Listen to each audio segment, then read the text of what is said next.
कोटिशः अनंत प्रणाम करते हुए मंच पर विराजमान पूज्य गुरुदेव आनंद श्री भगवत स्वामी लक्षानंद जी महाराज आपके श्री चरणों में वंदन करते हुए भागवत कथा व्यास परम पूजनीय आदरणीय मेरे गुरु भ्राता स्वरूप संत श्री किशोर दास जी महाराज का हार्दिक अभिनंदन करते हुए मंच पर विराजमान अन्य सभी संत महापुरुषों का मैं हृदय से अभिनंदन करता हूँ। जिनका मैंने नाम लिया वो मेरे हृदय में विराजमान है, जिनका मैं नाम नहीं ले पा रहा हूँ वो सभी मेरे सिर पर विराजमान है। मैं सभी संतों का हृदय से अभिनंदन करता हूँ। आगंतुक महानुभाव, भक्तिमती माता बहनें, आकाश में टिमटिमाते तारों की तरह साधक लोग, विद्यार्थी लोग, आयोजन करता सभी का मैं साधुवाद प्रदान करता हूँ। प्रिय सज्जनों, अनादिकाल से हमारे भारतवर्ष में यत्र तत्र सर्वत्र सभी जगहों पर संत महापुरुषों का अवतरण हुआ है और सभी संत महापुरुषों ने समाज को जागृति प्रदान करी। कथा के रूप में, भजनों के रूप में, उपदेश के माध्यम से, सत्संग के माध्यम से सभी संत महापुरुषों ने अज्ञान में सोए हुए, मोह में सोए हुए समाज को जगा करके भगवान की तरफ अभिमुख किया, भक्ति में लगाया। यह समाज के ऊपर संतों का बहुत बड़ा ऋण है, बहुत बड़ा उपकार है। संत हमें जगाते हैं और जागे बिना तो सपना टूटता नहीं है। किसी को स्वप्न आया, सपने में उसने कुछ अपराध कर लिया, पकड़ करके ले गए राजा के सामने। राजा ने आदेश दे दिया कि इसको 100 कोड़े लगाए जाए। अब महाराज कोड़े लगने शुरू हुए, चमड़ी उधड़ गई, रो रहा है, चिल्ला रहा है, सपने में है, नींद में। लेकिन जब 50 कोड़े लगे तो आंख खुल गई, नींद टूट गई। तो क्या 50 कोड़े और लगेंगे क्या? नहीं, क्योंकि अब वो जाग गया है, जाग चुका है। जब तक नहीं जागा तब तक उसे दुख हुआ। नहीं जागता तो 50 और लगते, लेकिन अब जाग चुका है। उसी तरह हम भी मोह रूपी निशा में, मोह निशा नर शोभन यारा, देखिए स्वप्न अनेक प्रकारा। हम भी इस मोह रूपी निद्रा में सो करके अनंत प्रकार के, अनेक प्रकार के सपने देखते हैं और भ्रमित होते हैं। तेरा, मेरा, मैं, माया, ये सब सपना ही है। संत महापुरुष कथा के माध्यम से हमें ये सिखाते हैं कि न तो मेरा कोई है, न मैं किसी का हूँ। अगर मेरा कोई है तो भगवान मेरे हैं और मैं भगवान का हूँ। भगवान के सिवाय इस जीव का कोई भी हितकारी, कोई भी हितकारी अर्थात हित करने वाला कोई भी नहीं है। हम जिसे भी अपना मानते हैं वो केवल संसार तक का संबंध है, इसके बाद में परमात्मा ही अपना है। बोलो सद्गुरुदेव भगवान की। और ऐसा अनंतों अनंत महापुरुषों ने प्रत्यक्ष अनुभव करके बताया है।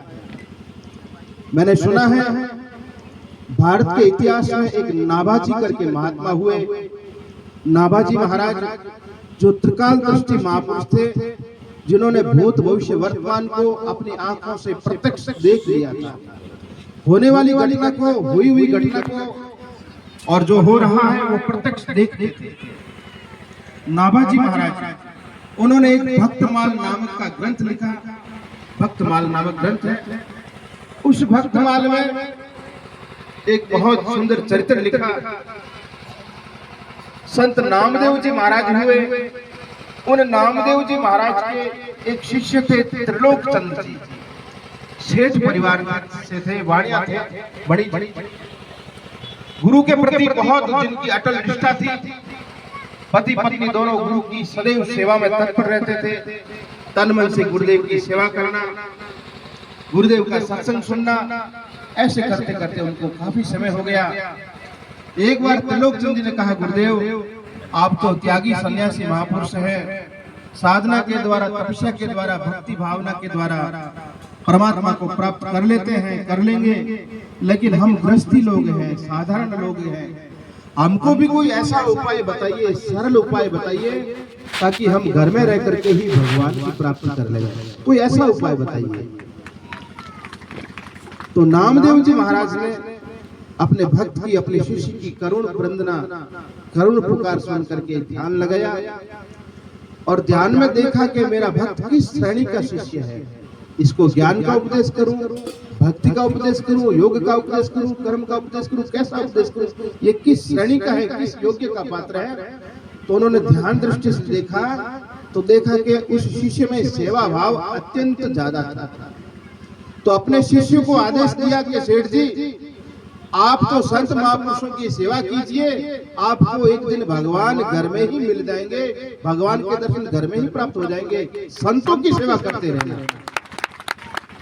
गुरुदेव का आदेश पा करके वैसे संतों की सेवा करते ही थे, लेकिन गुरु जी का जब आदेश हो गया तो कोई भी कमंडलधारी, चिमटाधारी, तिलकधारी, मालाधारी, भगवाधारी कोई भी संत दिख जाए राह चलते हुए तो प्रार्थना करते, महात्मा जी, गुरुदेव प्रभु मेरे घर पधारिए और कुछ सेवा सत्कार स्वीकार कीजिए।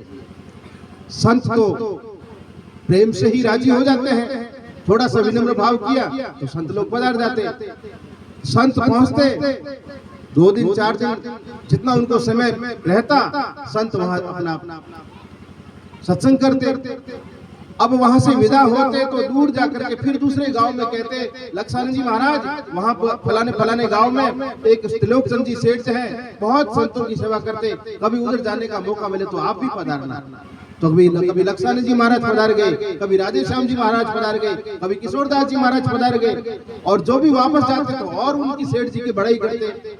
तो ऐसे करते करते उस नगर में सेठ जी की बहुत ख्याति हो गई कि फलाने फलाने गांव में सेठ जी है, खूब संतों की सेवा करते हैं। अब संत जब जाते हैं तो कथा कीर्तन सत्संग भक्ति भाव यही करते, और तो कोई चर्चा होती नहीं। और जहाँ भक्ति चर्चा होती है वहां पर प्रत्यक्ष भगवान विराजमान रहते हैं, ये हमारे शास्त्रों का प्रमाण है। जहाँ भगवान की कथा होती है भगवान वहां बैठते ही बैठते हैं। न हम बसामि वैकुंठे न हम पर्वतमस्तके मद भक्त यत्र गायन्ति तत्र तिष्ठामि नारद। नारद जी ने एक बार भगवान से पूछ लिया, प्रभु मैं आपके दर्शन करने के लिए कहाँ आऊं, आप कहाँ विराजते हैं, वैकुंठ में रहते हैं, कैलाश में रहते हैं, कहाँ लेते हैं। तो भगवान कहते हैं, न हम बसामि वैकुंठे न हम पर्वतमस्तके मद भक्ता यत्र गायन्ति। जहाँ मेरा भक्त मेरा गुणगान करता है तत्र तिष्ठामि नारद। हे नारद मैं वहीं पर आकर के विराजमान हो जाता हूँ। सदगुरुदेव भगवान की। तो इस प्रकार उस त्रिलोकचंद जी के वहां संतों का आगमन होता रहता, लेकिन दुर्भाग्य से सेठ जी की कोई संतान नहीं थी। केवल 2 पति पत्नी संतों की सेवा करते, और बहुत पुराने समय की है, उस समय कुएं से खींच करके पानी निकालना पड़ता था। अब महाराज 10 संत लोग आ गए तो नहाने धुलाने की व्यवस्था के लिए पानी खींच करके लाओ। अब बाल्टी से पानी खींचती सेठानी, और उस समय चक्की नहीं थी, गेहूं को पीसने के लिए हाथ से चक्की घट्टी चलानी पड़ती थी। हाथ से गैस का सिस्टम नहीं था, लकड़ी जला करके जंगल से लकड़ी काट के लाना पड़ता था, और जो है रसोई तैयार भोजन तैयार करना पड़ता था। 10-10 20-20 महात्मा आ जावे तो महात्मा लोग कोई एक समय स्नान करे, कोई के महात्मा हम तो 2 समय स्नान करते, कोई के हम तो 4 समय स्नान करते हैं। तो संतों के लिए पानी की व्यवस्था, भोजन की व्यवस्था, ऐसे करते करते सेठानी की उम्र कुछ ज्यादा हो गई। अब शरीर दुर्बल जर्जर होने लगा। एक बार सेठानी ने सेठ जी से कहा, सेठ जी मैं ऐसा नहीं कहती कि मेरे से संतों की सेवा नहीं होती, लेकिन शरीर अब दुर्बल हो गया, अब पानी खींचा नहीं जाता है, घट्टी चलती नहीं है, तो क्या किया जाए कि सेठ जी कोई ऐसी व्यवस्था कीजिए, कोई सेवक काम करने वाला मिल जाए तो कोई सेवक को लेके आइए। शाम के समय सेठ सेठानी जी ऐसी वार्ता किया, रात को विश्राम किया, सुबह सेठ जी नहा धो करके थोड़ा भ्रमण के लिए निकले तो भगवान की ऐसी कृपा हुई कि सामने से 12, 13, 15 साल का एक छोटा सा बालक आया और कहा, सेठ जी राम राम। सेठ जी ने उस बालक को देखा तो बालक एकदम माधुर्यपूर्ण भगवान का स्वरूप। सेठ जी ने देखा तो देखा रे ऐसा बालक तो कभी देखा नहीं। सेठ जी ने पूछा, क्या नाम है बेटा? तो बालक कहता है, सेठ जी मेरा नाम है अंतर्यामी। क्या नाम है? अंतर्यामी, अब साक्षात भगवान अंतर्यामी रूप में सेठ जी के सामने आए, लेकिन सेठ जी पहचान नहीं पाए कि ये कौन है। तो बेटा सुबह सुबह क्यों घूम रहा है, क्या बात है? तो कि सेठ जी कोई नौकरी की तलाश में हूँ, कहीं कोई नौकरी मिल जाए, छोटा मोटा काम मिल जाए, काम की तलाश में हूँ। तो पूछो बेटा तू क्या काम कर सकता है? सेठ जी मुझे और तो कोई काम नहीं आता, मैं घर का काम संभाल सकता हूँ, पानी ला सकता हूँ, जंगल से लकड़ी काट सकता हूँ, ये घर का काम मैं कर सकता हूँ। सेठ जी ने विचार किया अपने को तो ऐसा ही आदमी की जरूरत थी। तो बेटा तुम्हारे माता पिता?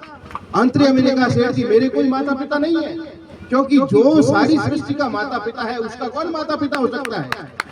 लेकिन सेठ जी इस रहस्य को समझ नहीं पाए। तो बेटा तू नौकरी करेगा तो तनख्वाह क्या लेगा?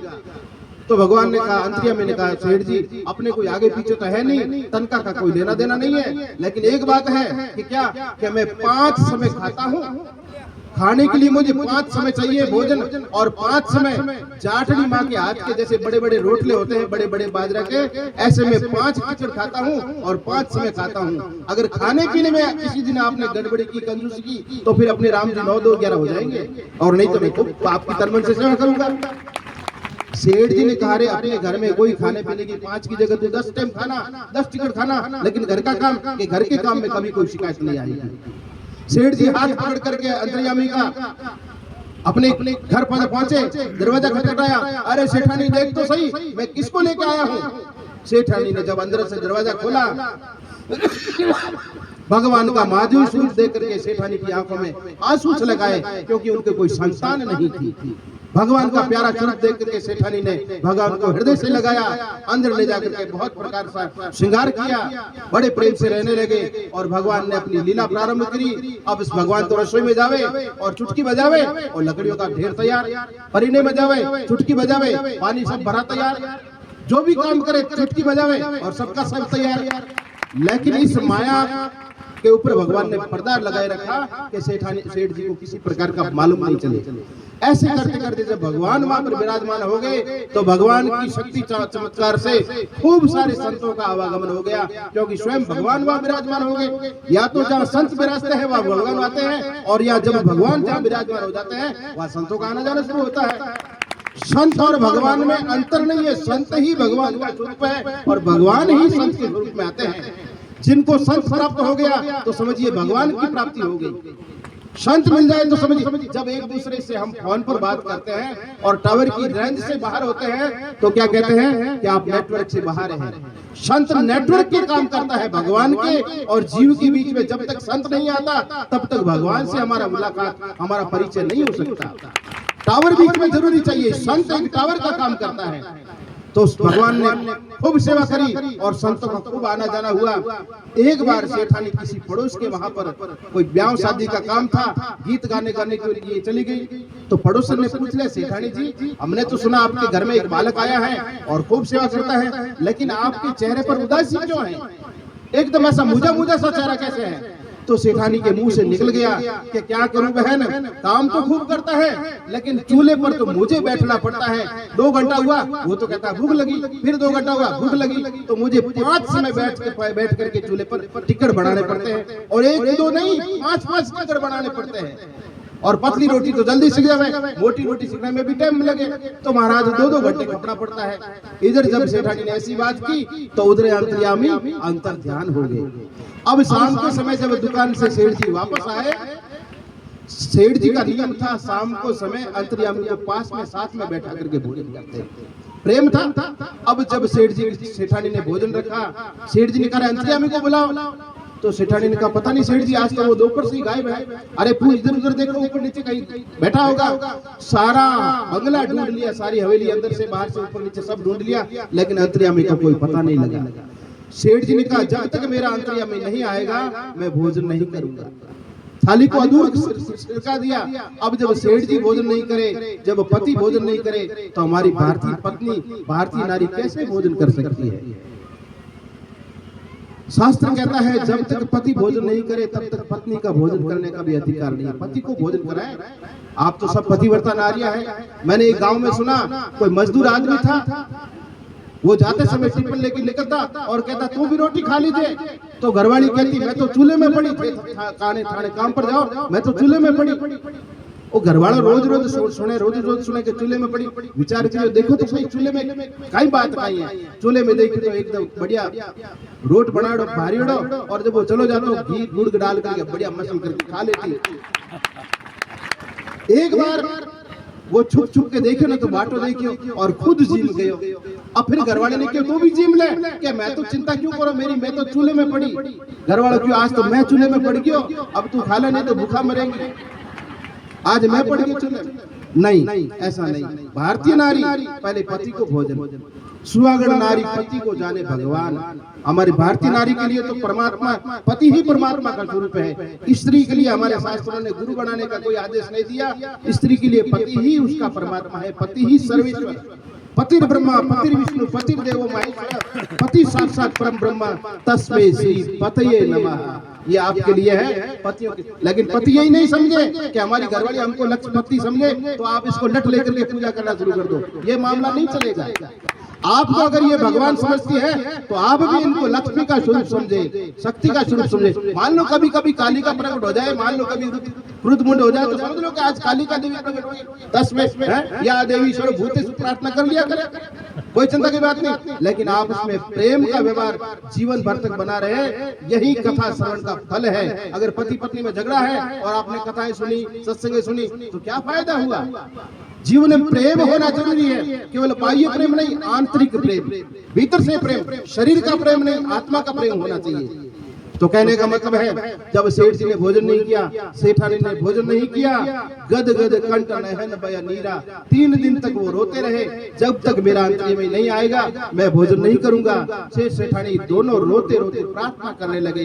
भगवान को बहरे गूंगे नहीं है कि भगवान की भक्त की प्रार्थना नहीं सुने। 3 दिन तक जब भोजन नहीं किया तो भगवान को प्रेम के भूखे हैं, करुणा के भूखे हैं। भगवान सामने प्रकट हुए और कहा सेठ जी आप इतने उदास क्यों हो, भोजन कीजिए। सेठ जी ने हाथ पकड़ के कहा प्रभु हम आप यहाँ 13 महीने तक भगवान ने वहाँ सेवा की, लेकिन हमने आपको बालक समझ करके आपसे घर का काम करवाया। भगवान ने कहा सेठ जी आप ऐसी चिंता मत कीजिए, मैं तो जहाँ पर संतों का आगमन होता है वहाँ चाहता हूँ खुद कि वहाँ जाकर के संतों की मैं तन मन से सेवा करूँ। कोई मुझे बालक बनाने वाला योग्य तो होना। भगवान जरूर पिता है, लेकिन अगर कोई सदगृहस्थी होता है तो उसके घर में भगवान बालक बन करके भी आने के लिए तैयार है और बने हैं। देवकी के सामने, यशोदा के सामने, कौशल्या के सामने भगवान ने बाल लीलाएं की। आपने महाराज जी से बाल लीलाएं सुनी होगी, कहीं नाचते हैं, ठुमका लगाते हैं गोपियों के सामने, ताही अहिरे की छोहरिया छचिया बरी छाछ पे नाच नचावे। जो अजर अमर अविनाशी है, सकल ब्रह्मांड का नायक है, जगदाधार है, जिसकी कल्पना मात्र से, चुटकी मात्र से सृष्टि का प्रलय हो जाता है, उत्पत्ति हो जाती है। ऐसे परमात्मा जब गोपियों का प्रेम देखते हैं तो उनके सामने नन्हे से बालक होकर के नाचने लग जाते हैं। मैं अभी गुजरात गया था कुछ समय पहले, वहां पर ब्रजवाणी नाम का एक गांव है। कभी आपको जाने का मौका पड़े, रापर तालुका में, रापर तहसील में ब्रजवाणी गांव है। वहां पर एक नवयुवक ने ढोल बजाना शुरू किया। तो ढोल बजाया ना तो वहां की नवयुवती लड़कियां, 140 लड़कियां उस ढोल में ऐसे मस्त होगी कि वो नाचने लगी। और नाचते नाचते 3 दिन तक उसने ढोल रोका नहीं और वो बजाता गया, लड़कियां नाचती गई। तो उनके माता पिता ने सोचा ये कोई जादूगर है, हमारी लड़कियों को मोहित कर दिया, इसको मार दिया जाए। तो किसी ने आकर के उस ढोल बजाने वाले की तलवार से गर्दन काट दी। वो तो वहीं खत्म हो गया, लेकिन वो जो जितनी लड़कियां थी वो सब की सब पृथ्वी में समा गई। पृथ्वी के अंदर उनकी समाधि तत्काल ही पृथ्वी में समा गई। और फिर ऐसे बताते हैं कि वो सब लड़कियां गोपियां थी पहले युगों की, और महाराष्ट्र में वो सम्मिलित नहीं हो पाई। तो भगवान ने वहां पर दमामी का ढोली का रूप बना करके ढोल बजाया और वहां महाराष्ट्र किया। आज वहां पर वो मंदिर, बहुत विशाल मंदिर है, सब लड़की वहां मूर्तियां लगी हुई है, फलाना नाम, फलानी जाति, फलानी उम्र की, फलाना पिता, ये सब वहां पर बना हुआ है। तो भगवान को प्रेम के भूखे हैं। हमें देखो संसार में 2 चीजें हैं, एक तो है प्रेम, एक है पदार्थ यानी सामग्री, वस्तु। हमें प्रेम तो देना है भगवान को और पदार्थ देने हैं हमारे कुटुंबियों को, हमारे परिवार, जो भी हमारे पुत्र परिवार है उनको पदार्थ देना है। प्रेम देना है भगवान को, पदार्थ देना है संसार को। लेकिन हमने उल्टा कर दिया, प्रेम तो हम संसार को देते हैं और पदार्थ देते हैं भगवान को। भगवान पदार्थ से राजी नहीं है, भगवान नारियल से राजी नहीं है, भगवान कोई मेवा मिश्री से राजी नहीं है। भगवान कहते हैं मुझे तुम्हारा प्रेम चाहिए। ये सारी वस्तुएं तो मैंने पैदा की है, ये सब सृष्टि में रचना हुई है, भगवान ने बनाया है। अब नारी ने भगवान को दे दिया, हमने प्रेम संसार को दिया, तो परमात्मा कैसे राजी हो पाएंगे? हमें परमात्मा को प्रेम देना है और संसार को पदार्थ देना है, तो परमात्मा तत्काल ही प्रश्न हो जाएंगे। तो कहने का मतलब है, जब अंतर्यामी ने सेठ जी के सामने ऐसा कहा, सेठ जी आप चिंता मत कीजिए, तो भगवान सेठ जी ने कहा अब जब आपने अपना परिचय दे ही दिया, तो प्रभु अब मेरी एक ही इच्छा है कि आप अपना चतुर्भुज रूप से हमें दर्शन दीजिए और हमारा मनोरथ सिद्ध कीजिए। तो परमात्मा ने, भगवान अंतर्यामी ने सेठ सेठानी की प्रार्थना को स्वीकार करके चतुर्भुज रूप में दोनों सेठ सेठानी जी को दर्शन प्राप्त कराए। बोलिए चतुर्भुज भगवान की, लक्ष्मी नारायण भगवान की। आप बहुत बहुत धन्यवादी हैं कि 7 दिन से यहाँ पर महाराज श्री के द्वारा कथा रस का पान कर रहे हैं। और मैं आप सभी को साधुवाद मंच की ओर से, गुरुदेव की ओर से आशीर्वाद प्रदान करता हूँ कि आपको तन से, मन से, धन से भगवान जो है परिपूर्ण रखे, आपके मन में भक्ति ज्ञान की ज्योति जलती रहे, समय समय पर संतों का दर्शन, भगवत कथा का ये आयोजन करवाते रहे। इसी के साथ में ओम शांति शांति शांति। बोले कृष्ण कन्हैया लाल की।